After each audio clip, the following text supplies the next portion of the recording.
Salut, c'est Solstice, votre sœur qui revient.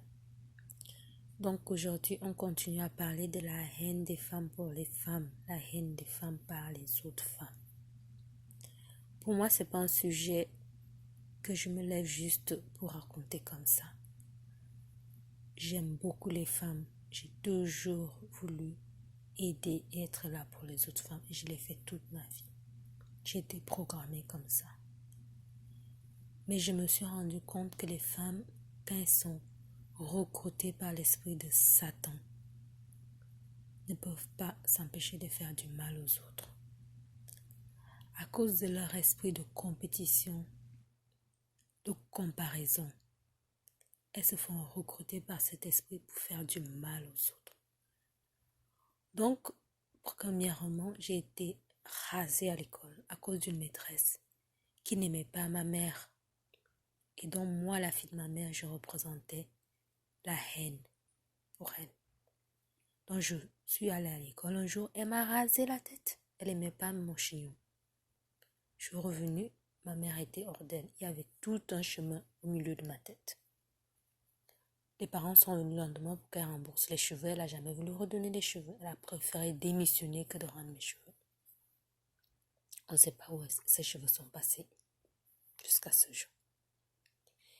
Et pareil, il y avait une autre dame, une autre maîtresse qui me haïssait à l'école primaire et qui n'arrêtait pas de m'humilier. Je représentais quelque chose et je pense qu'elle aussi, elle devait détester ma mère.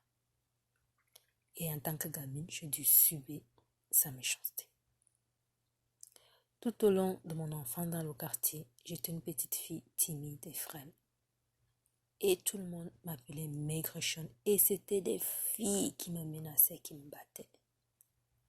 Tout simplement parce que j'étais plus petite, plus mince, plus fragile. Au lycée, c'était pareil. Les filles m'ont menacée. Une fois, j'ai passé mon examen, j'ai demandé à une amie d'aller voir. Elle est revenue, elle m'a dit que j'avais échoué avec elle. Et j'ai passé un été horrible, sachant que j'avais échoué. Je retrouve d'autres amis à la rentrée, croyant que j'avais. Elle me dit, ben non, tu avais passé ton nom, on était affiché. C'est là où j'informe mes parents, on va voir. Oui, en effet, j'ai passé 3 mois horribles à cause d'une copine qui m'a dit que j'avais échoué à mon examen de fin d'année. Ceci a dû me changer ma destinée. Oh my goodness. Et une autre fois, j'habite dans une ville où on peut fumer. Les femmes, elles m'ont brûlé. Elles me brûlaient à chaque fois que je sortais. Je revenais avec des brûlures. Une a carrément pris sa cigarette, elle a planté dans ma robe. Je revenais avec des robes trouées par elle. Si je présentais un ami à moi, elle se mettait tout de suite en available pour le récupérer. Mes belles-mères ne m'ont jamais aimé.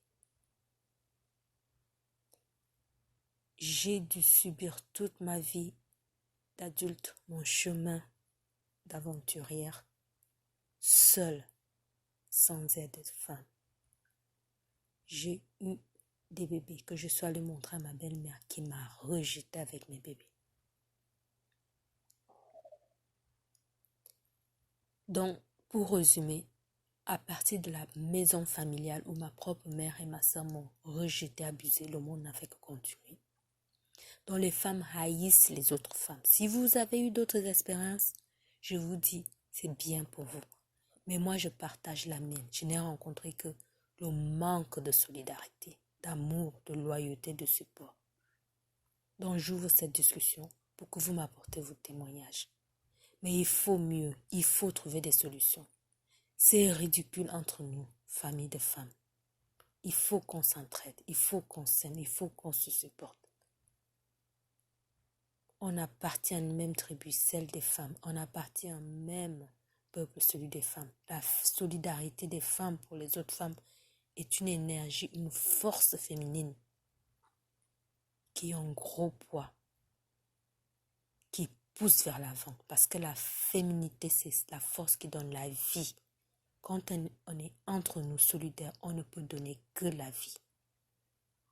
Voilà, c'est votre soul sister. J'appelais au secours dans cette vidéo pour que nous les femmes, on apprenne à s'aimer. La suite la prochaine fois. Merci.